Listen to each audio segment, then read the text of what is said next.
Okay, right, this is the old clutch, and this is the new clutch kit. The system here is for, you can see that, it does say Ford Ranger 2.3 litre L4, right, and this is the new clutch disc, here. Right, so I can have a quick look at it. Careful with oily fingers, because you do not want to contaminate these surfaces. Right, if you remember before when I told you about the disc, about the grooves being worn down, well, you can see it here. This is the old clutch, as you can see. If it's too bright, I do apologise. It's a very hot day here in Mexico. This is the old grooves here. It's completely gone, and this is the new clutch disc, and as you can see, it's got nice thick clutch disc material on it. See if I can somehow compare the thickness of the clutch discs feel. You can see the difference of the material that is gone. This is the old disc, of course. Can I see that? Let's see. Hopefully you can see that. Okay, I'm trying to line it up. Yeah, more or less. Hope you can see that more or less, how much material is missing. I do apologise for the noise. There are illegal factories operating here, which of course the people will do nothing about. Well, they're not legal. Go for you. Right. Important things to note when checking the new pieces. Always compare them. First of all, check the diameter, which appears to be the same. Right, now we need to check the spline size on this shaft. What we'll do is, this is the input shaft, and this is the end that goes in. This is the end here that goes into that bearing I told you on the flywheel. And what happens now is, this disc goes on here, like this, and it goes onto these splines. See, you see the splines here? God, grease all over my fingers. And this slides up and down to check the fit, and that's all good. It's a nice tight fit. Okay. Right. Just as a curiosity, when the motor is spinning, you have your foot on the clutch. This section stays still. It's meant to stay still, as long as it's not dragging, which means that there's a little bit of contact on the surface during operation. This should stay still, and then as you release your foot in the clutch, this part slides forward, kind of like this, and traps this one between it and the flywheel, clutches them. Hence, again, clutch. And that's how it works. It's very simple, even though the principle is simple. Of course, the design and actualization is far more complicated than you think. The clutch is actually split into two. This clutch plate is actually split into two pieces. I'll show you when we open. These two faces are not connected together physically as you would think they are. No, they're actually separated, and they move independently of each other. One is fastened to the front section, and the other is fastened to this back section. And all that joins them is these shock absorbing springs here. Now these springs here are, when you suddenly take your foot off the clutch, there's a lot of torque and impact effort going through the transmission, and these springs help absorb some of that shock. Also, if they take out the shimmy or clutch judder, sometimes when you get an old car and you lift your foot off the clutch goes like this, and sends a whole vibration through the transmission system and makes the whole car shake. These springs helps cut down on that. Some of the older cars, much smaller cars, don't have these springs because the mass of the car is so low that generally they can get away with absorbing the clutch is sufficiently strong to absorb the shock of a suddenly released clutch, like a rally start or something like that. But all larger vehicles will have these, as far as I know, all larger vehicles have these shock absorbing springs in them. And normally they get loose during off service. They're okay. But they're okay. The new ones, lovely and tight, the way they're meant to be. Okay, we'll take that off there. That's the clutch plate. Now we have the pressure plate. And the pressure plate is under here. This is the new pressure plate. How thick that is, huh? And this is the bit that moves backwards and forwards when you press your clutch pedal, being levered by these springs and their internal fulcrum. There's a little punch, you can see that. There's a little round punch, you can see that. Right, check the surface is nice and smooth, machine is smooth. This is actually smoother because it's service worn. And there's a little heat scoring here. You see this? This is because the clutch has been slipping like crazy. And it's got a little, maybe the metal's a little thinner here.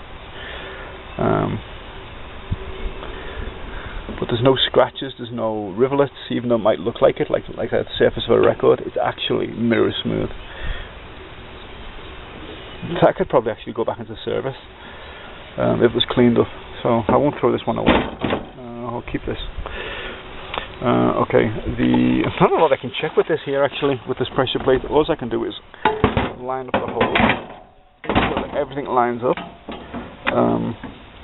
and it's the right diameter and such.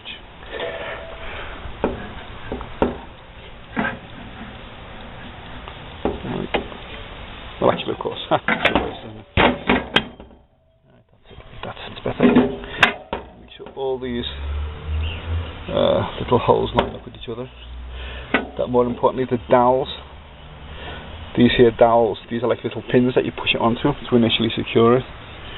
All line up, which they do, I think.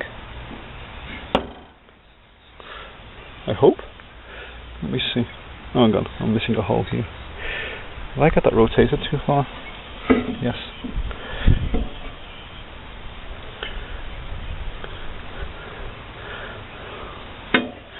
Right, I don't know. Some of them line up, some of them don't. So what I'm going to have to do is I'll position it on the truck first before I put the disc in, just to make sure that everything lines up nice and neat. Okay. Next part is the thrust bearing, or the base shaft bearing, or whatever the hell I called it before. I can't remember. That is that. Yeah. This is made of plastic, which is not exactly. Yeah, got grease on it. Here's my cloth.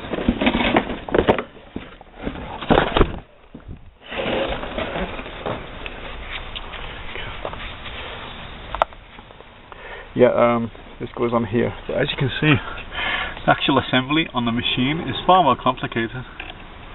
This bearing is nice and tight and is completely quiet.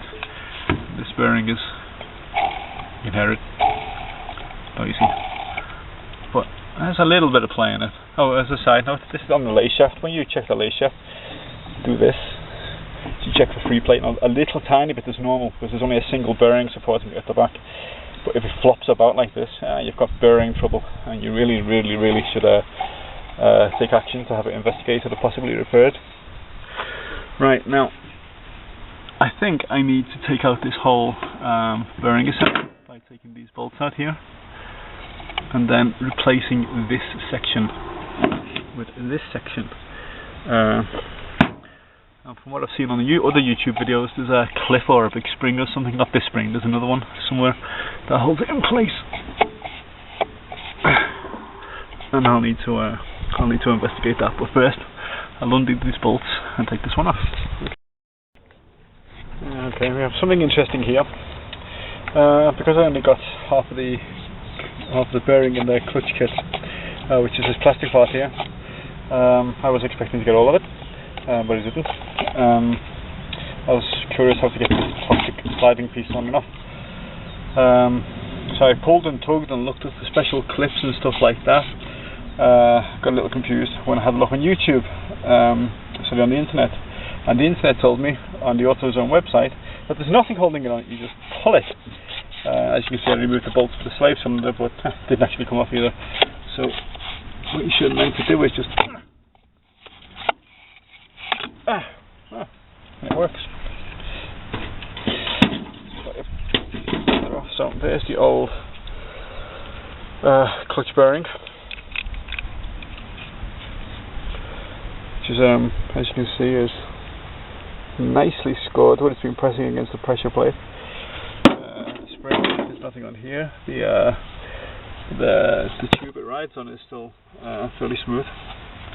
So what I'm going to do now is I'm going to remove this clutch body completely and try and clean this up a bit. Try and get some of this gunk off it, and then put some fresh lithium grease on it to ensure smooth operation in the future. First of all though, well, I need to get this off of me. Okay, I'll do that. As an addition on removing the throw bearing for the Ranger, the reason it's so sticky is I just noticed there's this little duplicate here. So this obviously catches somewhere inside here and prevents it coming off, which is why you've got to give it a good tug to get it past this thing here. In case you're having any problems, that may help you. Unfortunately, I couldn't get this off. I undid the bolts and I was levering it and pulling it, but I was scared of breaking it because I really don't want to buy a new one. So I've left it in situ. This is just a hydraulic piston. What is it? For pushing the slave cylinder, the bearing up and down. So I've decided to leave it in place. So I just decided to clean as much metal as I could. That was accessible with my fantastic concoction of orange hand cleaner, or whatever you use to clean your industrial stuff you use to clean your hands. A little bit of soap powder, swish it up, clean it on, and give it a rub with a scotch brite pad or whatever, and it removes all the grease. It really does. It's very good stuff. This here that you can see here, this dark stuff, is actually corrosion. So what I need to do is I need to get rid of some of the residues of the soap. And there's another good thing about the soap, of course, because it's not oil based. It won't hurt the seals. And it doesn't leave any residue when it's clean. I also clean the pilot bearing shaft, which is in good condition. But this here is kind of rough, so I'm going to use some of this just to take the edge off it.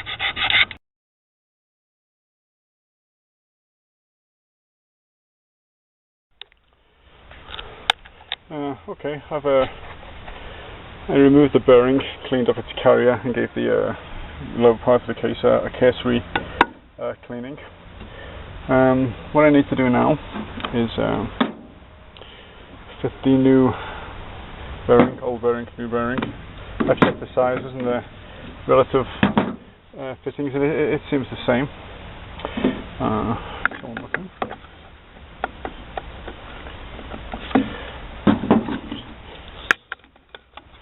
Yeah, it's the same.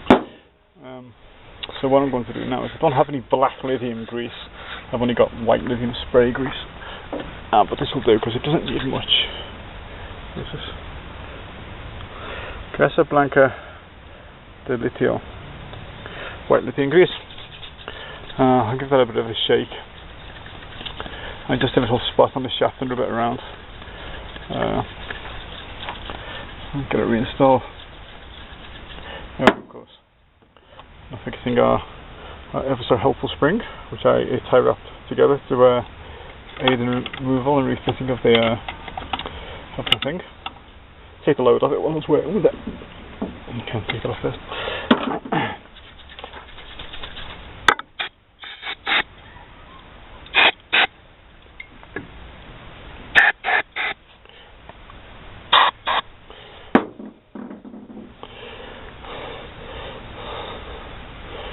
Well, at least I hope it lasts.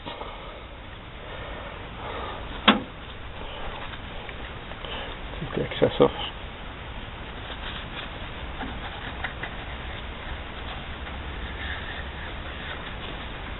Because I don't want this through centrifugal rotation, of course, finding its way onto the new clutch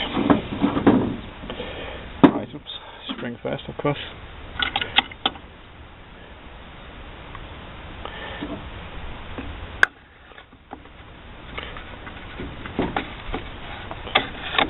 I've tried it many times for size and it won't bloody fit now.